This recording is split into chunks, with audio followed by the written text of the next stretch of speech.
The Venice of the North, they call it. It was Peter the Great who built St. Petersburg to make Russia look and feel European. Today, though, the gulf between Russia and Europe is growing ever wider. In a St. Petersburg palace, the president, Vladimir Vladimirovich Putin. Vladimir Putin, was addressing lawmakers. From them, a sign of loyalty, the letter Z, symbol of Russia's offensive in Ukraine. From him, a warning to Ukraine's Western allies.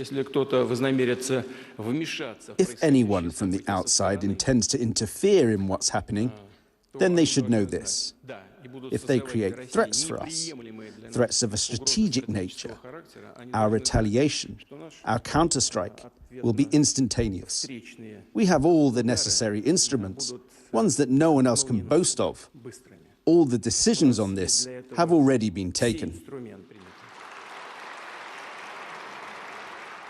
Across town, another decision announced. State energy giant Gazprom had shut off gas supplies to Poland and Bulgaria, an escalation condemned across Europe. The European Union has accused Russia of using gas as an instrument of blackmail. It said that was unjustified and unacceptable. But Russia is unrepentant. In fact, the Speaker of Parliament here said, "Good, let's cut off the gas now to all countries who are hostile to Russia." Talking of hostile, Russia continued to attack Ukraine, here with cruise missiles. There are Russians who oppose this operation, but public protest is dangerous. Sasha Skochilenko knows that. She's been charged with spreading fake news about the Russian army. She's accused of replacing supermarket price tags with anti-war messages. For that, she faces up to 10 years in prison.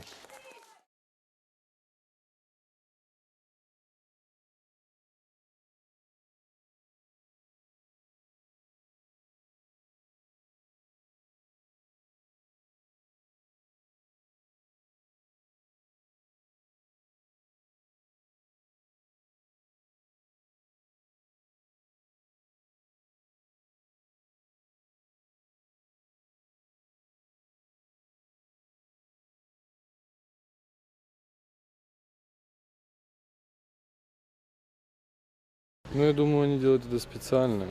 Эти все разрушения по гражданской инфраструктуре для того, чтобы напугать людей, ввести их в панику. Видите, у нас там по состоянию, по-моему, на начало апреля больше было погибших гражданских, нежели военных. Поэтому это прямой откровенный геноцид.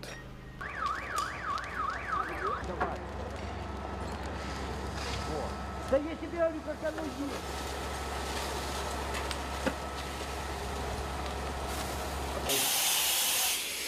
Лёвочник, да?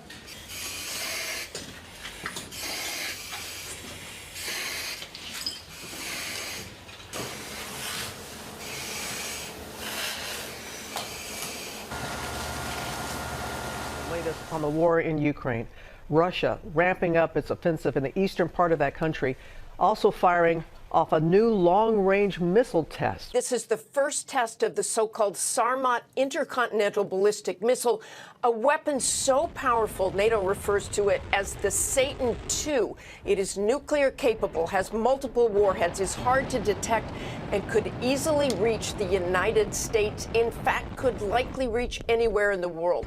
Vladimir Putin says the new missile will make those who threaten Russia, quote, think twice. But this is clearly saber-rattling on Russia's part, Putin's provocative reminder that even though the Russian ground war has had tactical failures, it is a country that is nuclear armed. But the Pentagon did not really take the bait, calling the test routine and confirming that Russia, in fact, gave notice to the U.S. ahead of the test.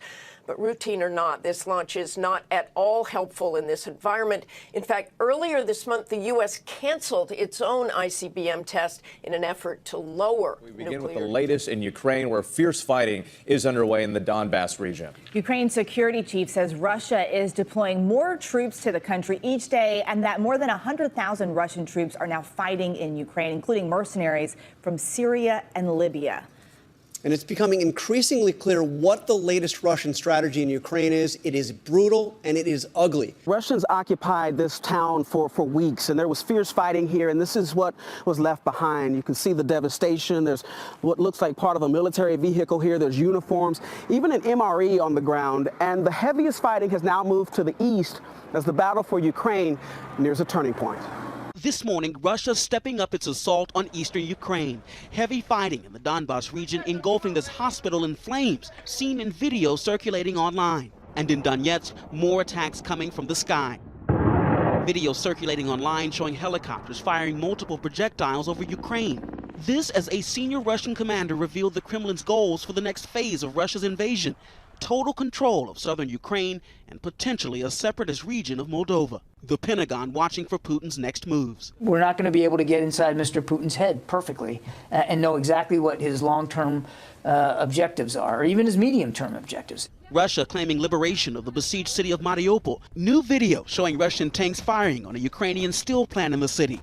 President Volodymyr Zelensky insisting Ukrainian forces there continue to resist. Officials say hundreds of those murdered may be buried here in this mass gravesite just outside Mariupol, reportedly seen in these satellite images. The scene reminiscent of the horrors in Bucha, residents bearing the pouring rain, hoping to identify their loved ones as police move dead bodies from refrigerated trucks. In nearby Borodyanka, 67-year-old Nadezhda Boyka weeps as her son's body is exhumed from a grave there. She said he was shot.